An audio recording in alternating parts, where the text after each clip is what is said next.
the impact of trauma is that we can lose our power in a lot of ways.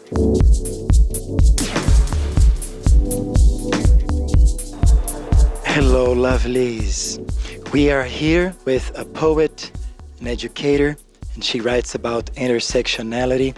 She is Ashley Davis. Can you please define to us what intersectionality is? Intersectionality encompasses all of our identities and how they exist in us at once, and how they show up in different spaces. Different parts of our identities show up in different spaces and different times. And so it's really important when thinking about power and privilege and our histories of trauma. Do you think we can say that oppression is a key word for that kind of knowledge?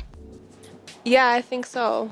There are violences that are done, and those have to do a lot with power and how our systems are set up. What drove you into that? I think learning about my own identities and the traumas that are connected to them.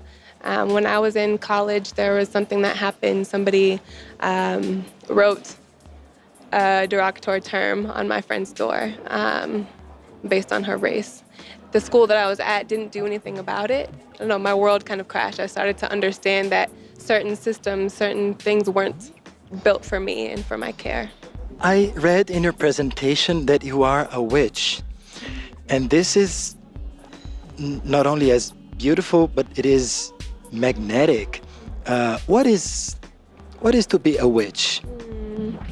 People who have such connection in ways that heal and that tap into power that is not just of the present, but of our past, our ancestors, our spirit guides, and how we kind of use that collective knowledge, that wisdom that we have that's both ingrained in the land that we exist in and in our histories.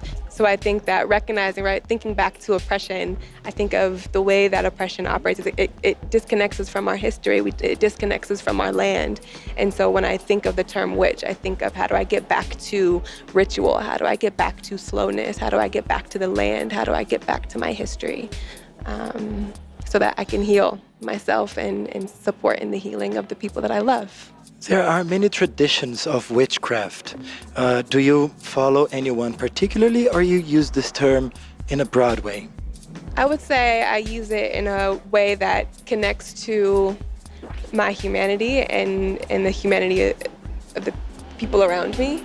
You know, people who weren't allowed to access healing. You know, my ancestors weren't allowed to access doctors. They weren't allowed to access ways to support themselves. And so we kind of created out of the earth, out of the material that we had, a way to heal ourselves and to stay connected to our roots.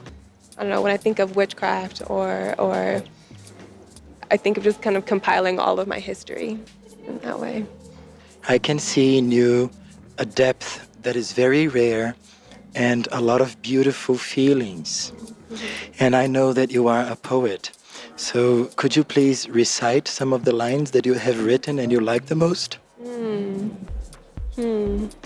Healing begins whenever you are ready, even at age 65. I think that line for me reminds me of my life as a journey, and that my pain and my trauma, whatever I suffer from, that it's a process, and that when I heal, it's my choice. When I choose it, I can kind of grow from the pain that I've suffered in ways. I choose it. You know, I'm healing because I choose it. It's amazing the level of light that you have inside your eyes. There is a question that is very important to me, which is, do you love? Do I love? I really love that question, actually. I hope so. I'm trying to learn. I want to. I believe in it, and I believe that I have. And I'm trying to learn how to replicate it as much as I can in any space that I exist in. You are an inspiration. Thank you so much for your time.